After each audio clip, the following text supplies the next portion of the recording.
you guys want to? Yeah, come in and sit down. Yeah, please. If there's space, I don't know.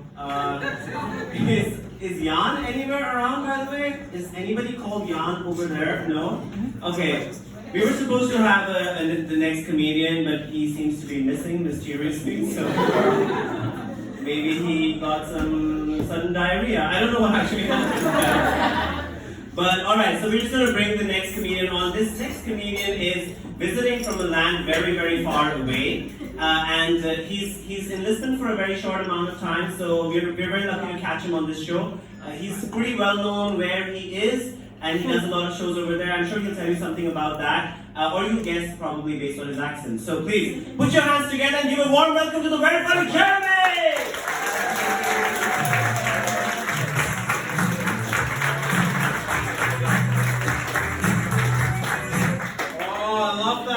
G'day motherfuckers, how are we? That's the most Australian welcome I could get away with here. G'day cunts being the other one. Hello, English person, that's fine. We don't like them either. Hello, the Chileno part, you're mysterious, you are. Boyfriend makes wine. Can he be my boyfriend? He's not here. That's good. You guys met very mysteriously as well. Got the order on Bumble, then the message. What's happening there? Musical theatre was probably Grindr. That's okay. And how did you two meet? We didn't establish that. We just said it was a weird start there. There was a bit of try before you buy happening, if you know what I mean. It's always the same way, bar and then on the line. Okay, that's the same thing, yeah. I tell to my friends. Yeah, that's cool. I met my girlfriend on Hinge, like that's a thing. But I had to explain to my parents that I met my girlfriend on an app, and they are a different generation. They did not understand. My dad walks in and he's like, let me tell you how we met. Here we go. He's like, I was at work and I heard this beautiful laugh and it was really enchanting, and I walked down the corridor because I had to know where this laugh was coming from, and I poked my head around the corner and I saw the most beautiful woman I've ever seen, and I've been with her ever since. Yeah, no, right? It's a really beautiful story, but I don't know what sort of psycho he is. I do that now. That's a human resources issue. Crazy? I'm of Maltese background, so then my grandparents happened to be there at that time, and they just could not, they don't even know how to use a phone. So I had to explain that I met my partner through my phone, and their heads exploded. My grandfather, I could see him, he was in another time then. I said, how did you meet my grandmother? And he said, Jeremy, I knew that she was the one for me at about 14 years of age. When I first saw her milking a cow. I don't know what sort of weird, virgin, perverted shit he's into. To be fair, Malta at the time, after the Second World War, they were the probably two options anyway for him. So, the cow or my grandmother. Nah, it's good. It's good. I'm wearing black because it's more slimming. I've been working hard. I just did a fitness challenge. I had this massive target to lose. I had to lose 8 kilos. By the start of this trip, which began on Sunday. 8 kilos from the start of the year to then. I thought that, about a kilo a month, that's not too bad. Just finished the fitness challenge and now I've got to lose 12 kilos. 12 kilos. My diet is fucked. It is not good. I know it's not good because I do a bit of acting on the side, and I got sent to an audition a couple of weeks ago, and the brief for this audition was 40 overweight, down on his luck. Yeah, I know, right? I'm not 40. What is that?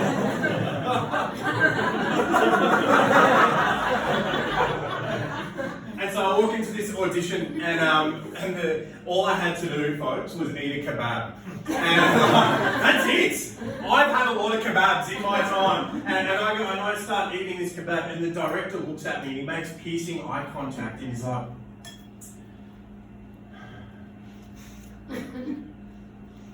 "You're just wanting to avoid eye contact now."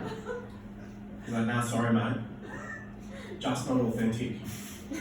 Just not authentic? I've been eating kebabs like a dickhead all this time. But I realised he was right. As I walked out of this meeting, out of this audition, I was pretty dejected. And this audition, 3 o'clock in the afternoon on a Wednesday, I don't know what it's like here, but in Australia, no one eats a kebab at 3 o'clock in the afternoon on a Wednesday. I thought I'm going to go and make this very authentic. I went straight to the pub. I drank 17 beers, drank half a bottle of scotch, took some MDMA, totally forgot about the second audition, but had a fucking awesome afternoon.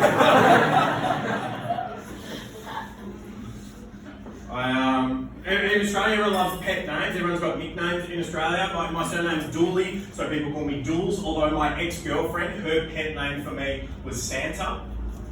And I get fucked. I wasn't sure why. I thought I'm getting a few greys in my beard. I thought she's saying I've relaxed a little bit too much.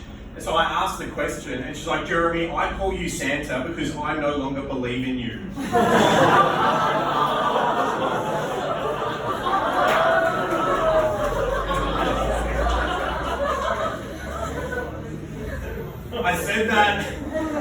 I said that on Thursday at a show before we left, and this woman yells out, "You should have called her Christmas because she probably only came once a year."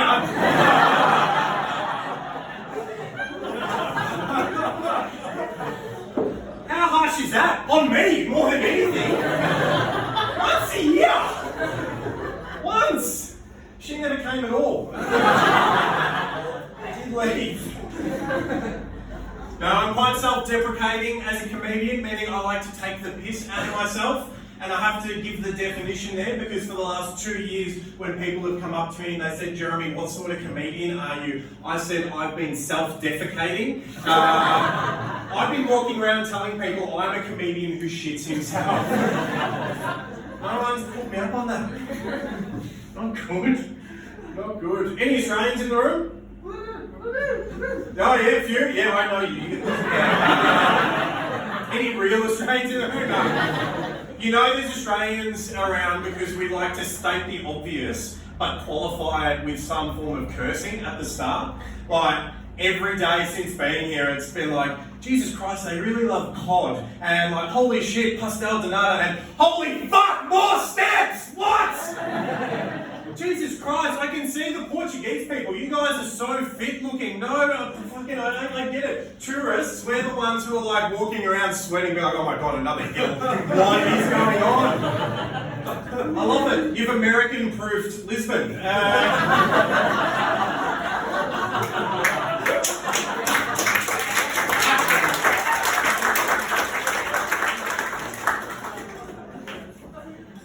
My girlfriend thought that was going to be too harsh, that joke.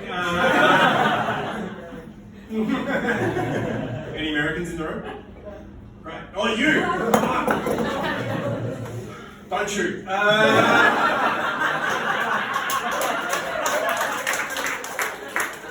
That was low-hanging fruit. I'm so sorry.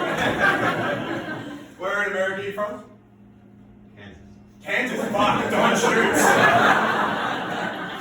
Jesus Christ. Great barbecue though, give me that.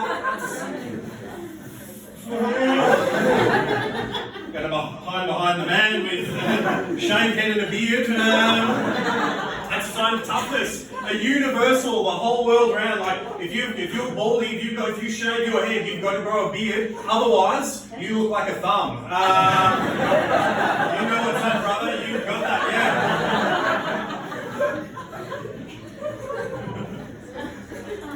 I don't know how I'm going for time here, but nearly there. Me and my girlfriend met about 18 months ago, and thank you to one person who cheered. Wasn't her either.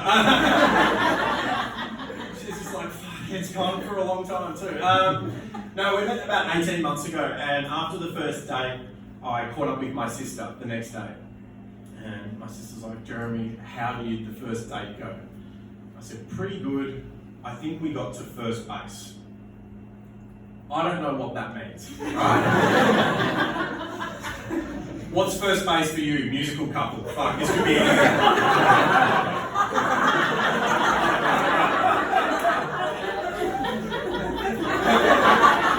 Just spirit fingers everywhere. Weird couple over there. That's the mysterious bar couple who I have. What's first base for you? They're all coy now, aren't they? It was cooked. We know that. So I said to my sister, we got to first base, and like, I don't know what that means, right? It's one of those things that sometimes people say, and neither of you actually know what it means, but you're like, oh yeah, to keep the conversation going. You're just being polite, you know what's up. And my sister, she's like, oh, Jeremy, that's disgusting. I don't want to have to think about you and fingering.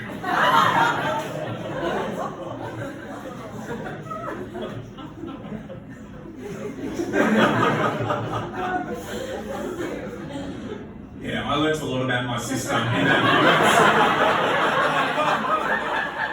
Now what happens when you go on a first date with her? Yeah, she's going to try and finger you. My name's Jeremy Julie. Thank you so much for coming to the show.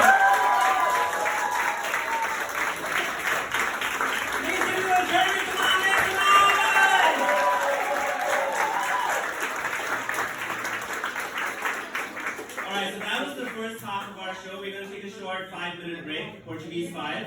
So you all can get some drinks, smoke a little bit outside. Don't be too noisy because our neighbors, they tend to complain if you're yelling outside. You can yell inside as much as you want, there's no problem.